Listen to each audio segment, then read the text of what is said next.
Olá, muito boa noite. Boa noite para você. Está na hora das notícias do nosso estado. A Polícia Civil prendeu uma dupla suspeita de tráfico de drogas na capital. Os 2 homens foram detidos em flagrante e com eles apreendidos cerca de 400 quilos de maconha.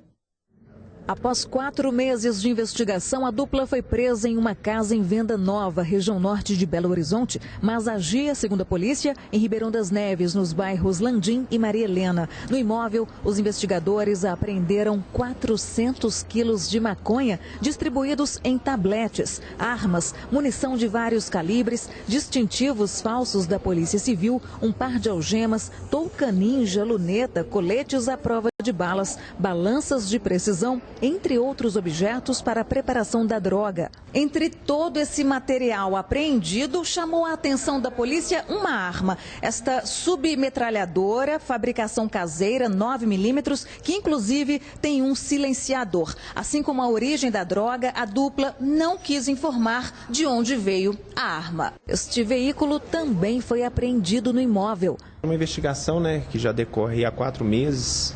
E no último dia 13 nós tivemos aí, com as informações no decorrer da investigação, conseguimos chegar aí no local onde era armazenada essa droga, onde que esses suspeitos foram localizados. Estava a droga, as armas, lá era um laboratório, porque foram encontrados diversos instrumentos para o refino da cocaína. Então, uma investigação aí de 4 meses. Ricardo José de Oliveira, de 34 anos, e Francinildo Ferreira de Oliveira, de 54, que até então não tinham passagem pela polícia, negaram na delegacia a atuação no crime. A investigação continua a fim de estabelecer os vínculos, tanto fornecedores dessa droga para eles, bem como para quem eles forneciam essas substâncias. A dupla foi autuada em flagrante e vai responder, segundo a polícia, por tráfico, associação ao tráfico e porte de arma de uso restrito. Quase 62 mil casos de dengue foram confirmados em BH só neste ano. Outros 62 mil foram notificados e ainda aguardam os exames de confirmação. Até agora, 17 pessoas morreram. Os números mostram o caos que a cidade enfrenta por causa da doença. Postos e hospitais lotados. Mas fica difícil controlar se nem a prefeitura está dando conta de atender às denúncias feitas por moradores sobre os focos da doença. Da janela do quarto dá para se ter uma noção do tamanho do problema. São 2 lotes vagos grandes, cheios de lixo e possíveis focos do mosquito Aedes aegypti. Desde quando a gente veio olhar o apartamento para comprar e eu olhei o lote, não me preocupei até então, porque eu falei, claro que quando eu acionar a prefeitura ou os órgãos responsáveis por isso, vai ser feita a limpeza. Depois de 2 meses de espera e mais de 3 protocolos, aconteceu o que Tassiana mais temia. O pai dela, um idoso de 69 anos, acabou sendo picado pelo mosquito Aedes aegypti. Meu pai teve dengue, da pior espécie, que foi a dengue hemorrágica. Ele ficou inconsciente 3 dias, ele ficou tão mal que eles pensaram que fosse uma coisa, um AVC ou um infarto. E não, era uma dengue, que ele adquiriu com certeza absoluta na minha casa. O que mais revolta a moradora é o descaso da prefeitura, que pede para que as pessoas denunciem pelo 156, mas, segundo ela, chegou a encerrar um dos protocolos sem resolver o problema. Me disseram que eu teria que procurar as regionais. Primeiro foi Nordeste, depois foi Leste. Eu procurei todas que me disseram, que cada um falava uma coisa. E falaram que não, que a gente vai fazer sim a vistoria, e até hoje não foi feito nenhum tipo de vistoria. O apartamento fica na região leste da capital, que é a 3ª em número de casos confirmados de dengue, perdendo apenas para as regionais Barreiro, com 15.139 casos, e a Nordeste, com 10.517. E é importante observar que 61.604 casos confirmados em 2016, 75% concentraram nos meses de fevereiro e março. Até o momento foram 17 mortes por dengue só em Belo Horizonte. O mosquito Aedes aegypti é transmissor da dengue, chikungunya e zika. Com medo, Tassiana agora só vive com as janelas fechadas. Ela já reuniu outros moradores do prédio, que também fizeram a denúncia. Enquanto aguarda que a prefeitura resolva o problema, ela pensa até em desistir de morar ali. Só de prefeitura, de TBI, foram quase 30 mil reais que eu paguei. Para quê? para mudar para cá e querer vender o apartamento? Por causa de um lote que você consegue observar milhares de focos de dengue? É uma doença que mata e todo mundo sabe disso? Procurada por nossa equipe, a Prefeitura de Belo Horizonte informou que vai mandar uma equipe ao local para verificar a solicitação da moradora. A esposa do governador Fernando Pimentel, Carolina Oliveira, foi exonerada do cargo de secretária de Trabalho e Desenvolvimento Social. Luciana Viana, boa noite. Ela nem chegou a ocupar direito o cargo e já saiu, né? Exatamente, André. Boa noite a todos. A exoneração de Carolina de Oliveira foi publicada hoje no Diário Oficial do Estado. E a secretária adjunta, Rosilene Cristina Rocha, assume a Secretaria de Estado de Trabalho e Desenvolvimento Social. Lembrando que Carolina foi nomeada secretária no fim de abril. Uma liminar concedida na semana passada pelo Tribunal de Justiça de Minas suspendeu a nomeação. O governo estadual recorreu, mas ontem a Justiça manteve a decisão. A primeira-dama e Pimentel são alvos da Operação Acrônimo, que apura um suposto esquema de lavagem de dinheiro e irregularidades em campanhas eleitorais. A Polícia Federal investiga se a primeira-dama manteve uma empresa de fachada no Distrito Federal. Cabe recurso, mas o governo do estado, em nota, informou que não vai recorrer e Carolina segue à frente da presidência do Servas. Obrigado pelas informações, Luciana.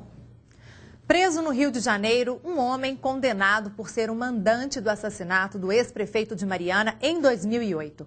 Francisco de Assis Carneiro foi encontrado com a ajuda de interceptações telefônicas. Com as informações, a polícia descobriu que ele participou de um furto no interior de São Paulo e estava escondido em Cantagalo, no Rio. Em fevereiro de 2015, Francisco teve a prisão preventiva decretada e, desde então, estava foragido.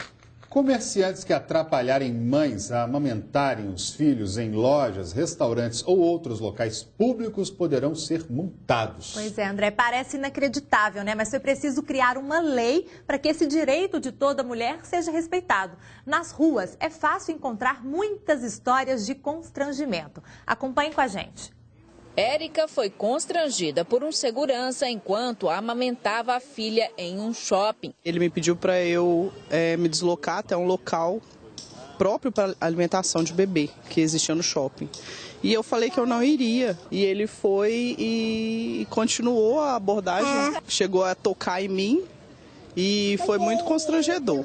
Assim como ela, a organizadora do grupo Gestar BH e mãe de um menino de 3 anos, Gabriele também passou por situação semelhante, desta vez dentro de um hospital. Ele estava internado e a enfermeira chegou no quarto falando que era desnecessário ele mamar, que ele era um menino bobo desse jeito, que ele não ia crescer, que o leite já não tinha vitamina. Nós tivemos uma situação bem constrangedora e bem chata, né? E a situação se repete. Praticamente todas as mães que amamentaram ou amamentam em locais públicos já foram vítimas de algum tipo de constrangimento. Eu tô tendo esse cuidado de sempre amamentar em lugares fechados, né?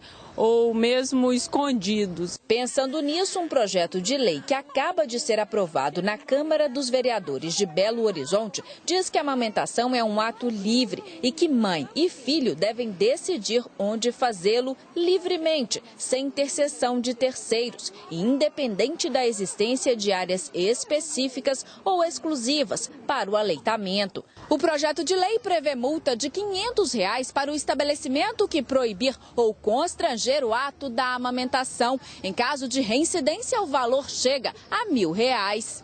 A Organização Mundial da Saúde recomenda o aleitamento exclusivo até os 6 meses de idade. Do ponto de vista imunológico, é a primeira fonte de fornecimento pós-nascimento para aquela criança dos fatores de defesa, fatores imunológicos que a mãe transmite para o bebê. A questão alimentar, nenhum outro produto substitui a qualidade da amamentação enquanto fonte provedora de alimento para o bebê. Após os 6 meses, recomenda-se a introdução de outros alimentos e manter o aleitamento.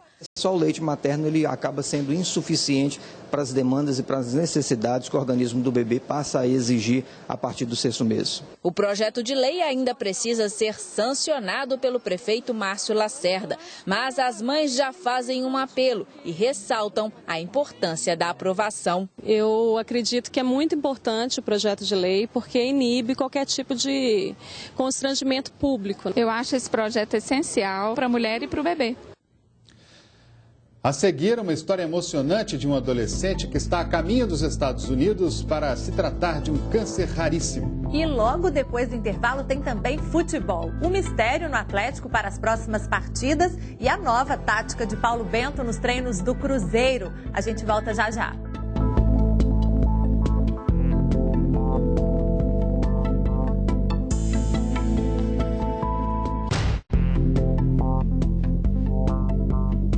Jornal Band Minas. Oferecimento: Drogaria